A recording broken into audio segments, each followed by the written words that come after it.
జై మారుతి. అందరికీ నమస్కారం. ఈరోజు నేను మీకు వరాహ అవతారం గురించి తెలియజేస్తాను. వరాహ అవతారం అంటే శ్రీ మహావిష్ణువు యొక్క అవతారం అని అనుకుంటారు అందరూ. కానీ అది మాత్రమే కాదు. వరాహ అవతారం వెనకాల ఉన్నటువంటి పూర్తి చరిత్రను ఈరోజు మనం తెలుసుకోవడానికి ప్రయత్నం చేద్దాం. ఈ చిన్న వీడియో ద్వారా ఎంతో కొంత మీ అందరికీ ఉపయోగపడుతుందని నేను ఆశిస్తున్నాను. ముందుగా ఈ కథ ఎక్కడ మొదలైంది? శ్రీ మహావిష్ణువు యొక్క ద్వారపాలకులైనటువంటి జయా విజయులు శపించబడి భూమి మీద కశ్యప ప్రజాపతి కుమారులుగా దితీదేవికి జన్మించి హిరణ్యకశపులని నామంతో భూమి మీద తిరగసాగారు. ఇది మనందరికీ తెలిసిన విషయమే. అయితే ఈ హిరణ్యాక్షుడు ఈ కథ తెలుసుకోవడానికి ముందు మనం వరాహస్వామి గురించి కొంచెం మాట్లాడుకుందాం. వరాహస్వామి ఎలా ఉంటాడు? కింద శరీరం మాత్రం మనిషి, కానీ తల మాత్రం ఒక వరాహం అంటే పందిది. ఇలాంటి అవతారాన్ని అసలు శ్రీ మహావిష్ణువు ఎందుకు ఎత్తాల్సి వచ్చిందో మీ ఎవరికైనా తెలుసా? అసురుణ్ణి చంపడానికి ఇలాంటి అవతారాన్ని ఎందుకు ఎంచుకున్నాడు? ఇది తెలుసుకోవాలంటే ముందు మనం హిరణ్యాక్షుని గురించి తెలుసుకుందాం. హిరణ్యాక్షుడు అసురుడు. అసురుల గుణాలు కలిగిన వాడు. అంటే ఈర్ష, అసూయ, ద్వేషం ఇలాంటివన్నమాట. అయితే ఈ హిరణ్యాక్షుడిలో ఇంకొక గుణం కూడా ఉంది. అదేంటంటే భక్తి. అవును, భక్తి వల్ల ఈ హిరణ్యాక్షుడు వారాహిదేవిని గురించి తపస్సు చేశాడు. నిజానికి మన అందరికీ తెలుసు, హిరణ్యాక్షుడు బ్రహ్మదేవుని గురించి తపస్సు చేశాడు. కానీ ఇది కూడా జరిగింది. ఈ హిరణ్యాక్షుడు వారాహిదేవిని గురించి కూడా తపస్సు చేశాడు. అది బ్రహ్మదేవుని కంటే ముందుగానే. వారాహిదేవిని గురించి తపస్సు చేసిన ఈ హిరణ్యాక్షుడు వారాహిదేవిని ప్రసన్నం చేసుకున్నాడు. తర్వాత వారాహిదేవి దగ్గర ఒక వరం తీసుకున్నాడు. నాకు మృత్యువే లేని వరం ఇవ్వమ్మా అని వారాహిదేవిని హిరణ్యాక్షుడు వేడుకుంటాడు. అందుకు వారాహిదేవి, ఈ భూమిపైన జన్మించిన ప్రతి ప్రాణి అంతం కాక తప్పదు, కాబట్టి ఇంకొక వరం కోరుకోమంటుంది. కాబట్టి ఈ హిరణ్యాక్షుడు ఏం చేస్తాడంటే, అమ్మా, నాకు నీ చేతిలో తప్ప మరొకరి చేతిలో మరణమే లేకుండా వరం ఇవ్వు అంటాడు. అంటే వారాహిదేవి మాత్రమే ఇతన్ని సంహరించగలదు. సరే అని వారాహిదేవి ఆ వరాన్ని అతనికి ప్రసాదిస్తుంది. ఆ తర్వాత ఈ హిరణ్యాక్షుడు ఏమంటాడంటే, తల్లి, నేను నీ భక్తుడిని కదా, కాబట్టి నువ్వు కూడా నన్ను చంపకూడదు అంటాడు. దానికి వారాహిదేవి సరే అంటుంది. ఈ అసురుడు దేవతనే మోసం చేసేస్తాననే వెర్రి అహంకారంతో వెళ్తాడు. తర్వాత తెలిసిందే కదా, మళ్ళీ బ్రహ్మదేవుని గురించి తపస్సు చేసి జేయత్వం అనే వరాన్ని పొందుతాడు. అంటే ముల్లోకాలలో ఈ అసురుణ్ణి ఎవరు చంపలేరు, ఎవరు ఓడించలేరు కూడా బ్రహ్మదేవుడు ఇచ్చిన వరం వల్ల.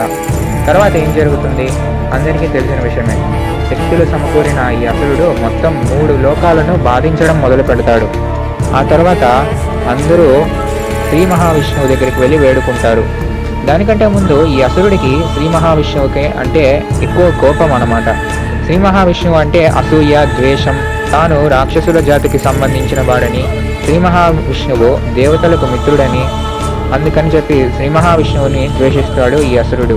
తర్వాత ఈ అసురుడు మహావిష్ణువునే సవాలు చేయాలనే అహంకారంతో భూదేవిని తీసుకువెళ్ళి సముద్రంలో ముంచేస్తాడు.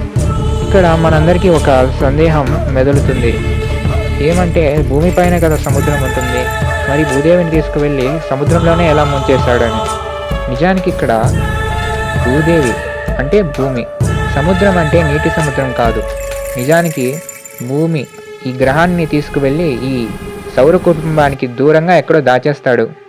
ఇలా కూడా జరుగుతుందా అంటే ఏమో, జరగచ్చేమో. అంత టెక్నాలజీ వాళ్ళ దగ్గర ఉండేదేమో. మన పూర్వీకుల దగ్గర మనకంటే ఎక్కువ టెక్నాలజీ ఉండేదేమో. ఎందుకంటే మనం ఆధారాలు పరిశీలిస్తే మనకంటే ఎక్కువ రోజులే వాళ్ళు జీవించేవారు. ఎక్కువ విలాసాలను ఎక్కువ వైభవంతో వాళ్ళు జీవించినట్టు మనకి చాలా ఆధారాలే ఉన్నాయి.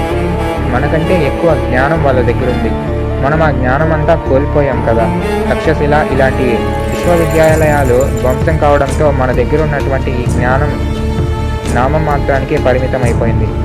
ఈ కథలో హిరణ్యాక్షుడు ఏం చేస్తాడంటే, ఈ భూమి గ్రహాన్ని మొత్తాన్ని తీసుకుపోయి సముద్రం అంటే లోతైన ప్రదేశం లేదా ఎవరు చేరుకోలేని ప్రదేశంలో ఈ గ్రహాన్ని దాచేస్తాడు.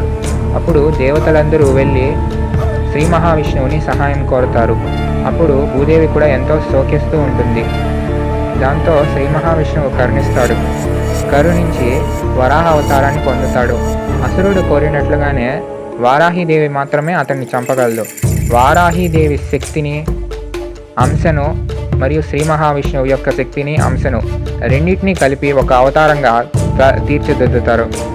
నిజానికి అక్కడ ఉన్నది శ్రీ మహావిష్ణువు, తోడుగా ఉన్నది వారాహీదేవి శక్తి. ఆ అవతారం మొత్తంలో నిక్షిప్తమై ఉంది. ఆ రూపం చూడటానికి ఎలా ఉందంటే, హోమగుండమే మనిషి రూపం దాలిస్తే, దేవత రూపం దాలిస్తే ఎలా ఉంటుందో అంత అద్భుతంగా ఉందంట ఆ వరాహ అవతారం. శరీరం సహజమైన మానవ రూపం, కానీ తల మాత్రం అడవి పందిలాగా కొమ్ములతో ఉంది అంట. తరువాత శ్రీ మహావిష్ణువు వరాహ అవతారం దాల్చగానే తన కొమ్మలతో తవ్వుతూ వెతుకుతూ ఉంటాడంట ఈ విశ్వం మొత్తాన్ని. ఎక్కడా భూదేవి కనపడదట. చివరకు ఒక చోట అంధకారమైన ప్రదేశంలో భూదేవిని కనుగొంటాడంట శ్రీ మహావిష్ణువు. తర్వాత తన కొమ్మలతో భూదేవి అంటే మన భూగ్రహాన్ని తీసుకొస్తూ ఉంటాడంట. దారిలో అసురుడు అడ్డుపడతాడు. అడ్డుపడిన తర్వాత శ్రీ మహావిష్ణువు ఆ హిరణ్యాక్షుడు ఇద్దరు పెద్ద యుద్ధం చేస్తారంట.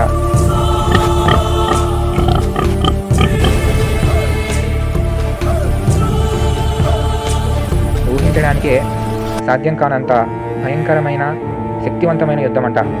చివరకు తెలిసిందేగా, వరాహస్వామి హిరణ్యాక్షుని సంహరిస్తాడు. అతను కోరుకున్నట్లుగానే వారాహీదేవి చేతిలోనే అతని మరణం. కానీ ఆవిడ చంపలేదు. ఆ తర్వాత భూదేవిని రక్షించి తన యథాస్థానానికి తీసుకొచ్చేస్తాడు Varahaswamy. Now it's new beginning. Ding ding dana ding dana, ding ding